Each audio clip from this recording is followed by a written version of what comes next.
આજકાલ આપણે જોઈ રહ્યા છીએ કે આઈવીએફ ખૂબ જ વધી રહ્યું છે અને જે આઈવીએફ કરવાનો પર્પઝ હતો એ જ લોકોના મનમાં બદલાઈ ગયો છે કે કયા રીઝનથી આઈવીએફ કરવામાં આવતું હતું। મોસ્ટલી જે ઇન્ટ્રાવેનસ ફર્ટિલાઇઝેશન છે, એટલે કે જે બહાર કસ્ટડીમાં ફર્ટિલાઇઝેશનની પ્રોસિજર કરવામાં આવતી હતી, એ શા માટે કરવામાં આવતી હતી કે એવી તો બોડીમાં શું ડિફોર્મિટી હતી કે જેથી એ પ્રોસિજર બહાર કરવામાં આવતી હતી।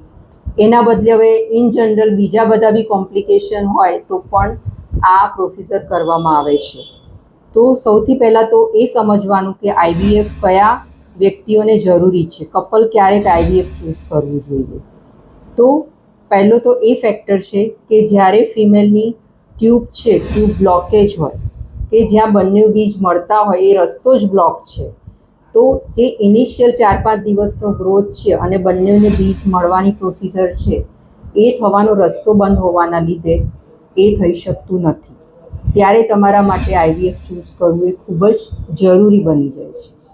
બીજી વસ્તુ કે આઈવીએફ ક્યારે જરૂરી બને કે જ્યારે મેલ બીજ અથવા તો ફિમેલ બીજ એના કાઉન્ટ અને ક્વોલિટી ખૂબ જ ડાઉન છે, કે જે ફર્ટિલાઇઝેશન કરી શકે એવી જ નથી, તો એના માટે પણ આઈવીએફ ખૂબ જ જરૂરી બની જતી હોય છે। તો આ બંને કન્ડિશનમાં આઈવીએફ જરૂરી છે। પણ આપણે જોઈ રહ્યા છીએ કે આજની લાઈફસ્ટાઈલમાં લોકોની પેશન ખૂબ જ ઘટી રહ્યું છે, એટલે જલ્દી કોઈ બી પ્રોસિજરમાં જઈ રહ્યા છે, પણ એક્શનની સામે કેટલાક રિએક્શન બી જોવા મળે છે। જેમ કે ઘણા લોકો આઈવીએફ અપનાવે છે તો આ એક હોર્મોનલ ટ્રીટમેન્ટ છે અને એના લીધે આફ્ટર આઈવીએફ ઘણા બધા કોમ્પ્લિકેશન જોવા મળે છે। જેમ કે હોર્મોનલ ઇમ્બેલેન્સ થવાના લીધે ફિમેલમાં ક્યારેક હોર્મોનલ્સના લીધે થાઇરોઇડ જેવી કમ્પ્લેન જોવા મળે છે। ઘણાક ફિમેલ એવું કહે છે કે બેક પેઇન કમ્પ્લેન વધી ગઈ છે, હેરફોલની કમ્પ્લેન વધી જાય છે, અથવા તો બીજી કોઈ બી હેલ્થ રિગાર્ડિંગ ઇસ્યુ થવાનું ચાલુ થઈ જાય છે। તો પહેલાં તમારે એ બધી વસ્તુને ખૂબ જ ધ્યાન રાખવું જરૂરી બને છે કે તમારે આઈવીએફ સિલેક્ટ કરવું કે ન કરવું। બીજી વસ્તુ આવે છે કે ઘણા લોકો એવું પૂછે કે આઈવીએફ કરાવવામાં કેટલી ગેરંટી છે।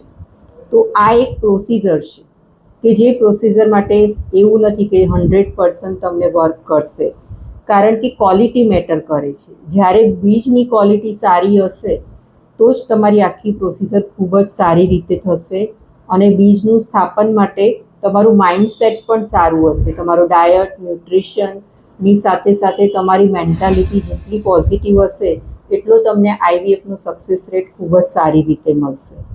એટલે આમાં કોઈ ગેરંટી આપી શકાય નહીં કે તમને 100% વેલ્યુ મળશે। તો કેટલાક ફિમેલમાં જે આઈવીએફ પ્રોસિજર કરવામાં આવે છે એમાં એને લોંગ ટાઈમ સુધી બેક કમ્પ્લેન તો ચાલુ થઈ જ જાય છે, સાથે સાથે મેનોપોઝના સાઇન પણ આવી જાય છે, હોર્મોનલ બેલેન્સ રહેતું નથી, એટલે બીજની ક્વોલિટી જે વધારે પડતું પ્રોડક્ટિવ બીજ કરવામાં આવે છે તો પાછળથી જે રેગ્યુલર સાયકલ છે એનામાં બી ઇફેક્ટ આવે છે અને ફર્ટિલિટી પણ તેની ડાઉન જાય છે અને એના લીધે મેનોપોઝ આવવાના ચાન્સીસ ખૂબ જ વધી જતા હોય છે। સાથે સાથે મેન્સિસમાં બી ક્યારેક ઇરેગ્યુલારિટી પણ આવી જતી હોય છે ફિમેલમાં। તો આ બધી ઘણી બધી સાઈડ ઇફેક્ટ એક્શનની સાથે જોવા મળે છે, એટલે આઈવીએફ સિલેક્ટ કરતાં પહેલાં તમારે આ વસ્તુ વિચારવું એ ખૂબ જ જરૂરી બને છે। મારું પર્સનલ સજેશન છે કે જ્યારે પણ તમે આઈવીએફ સિલેક્ટ કરો તો પહેલાં તો તમારે બીજની ક્વોલિટીની ઇમ્પ્રુવમેન્ટ પર ખૂબ જ ધ્યાન રાખવું જોઈએ અને ક્વોલિટી ઇમ્પ્રૂવ કરવા માટે ખાસ કરીને તમારો રેગ્યુલર લાઇફસ્ટાઇલ છે એને પહેલાં મેન્ટેન કરો, સારું ડાયટ છે, સારી સ્લીપ પેટર્ન છે, સારું માઇન્ડસેટ છે, એને પહેલાં તમે સ્થાપિત કરો અને પેશનથી વર્ક કરો। એકદમ ફટાફટ એક પ્રોસિજરમાં ન જાઓ કે જેથી તમને જે સક્સેસ રેટ જોઈએ છે, જે વેલ્યુ જોઈએ છે આ પ્રોસિજરથી એ ન મળે। બીજું સૌથી અગત્યનું કે જ્યારે તમારે આઈવીએફનો સક્સેસ રેટ વધારે જોઈએ છે તો પંચકર્મ કરાવો, બોડીનું શોધન કરાવો, ડિટોક્સ કરાવો, જેનાથી શું થશે કે તમારા બોડીમાં જે પણ દોષો હશે, પિત્ત દોષ હશે કે વાત દોષ હશે, એ બેલેન્સ થશે અને કન્સિવેશન ચાન્સ તમારા ખૂબ જ વધી જશે। બીજની ક્વોલિટી પણ સારા એવા પ્રમાણમાં આ પ્રોસિજરથી તમારી ઇમ્પ્રૂવ થશે। એટલે આઈવીએફ કરાવતા પહેલાં તમારા બોડીનું શોધન થવું એ ખૂબ જ જરૂરી છે, જેથી તમે વેલ્યુ લઈ શકો। નમસ્કાર।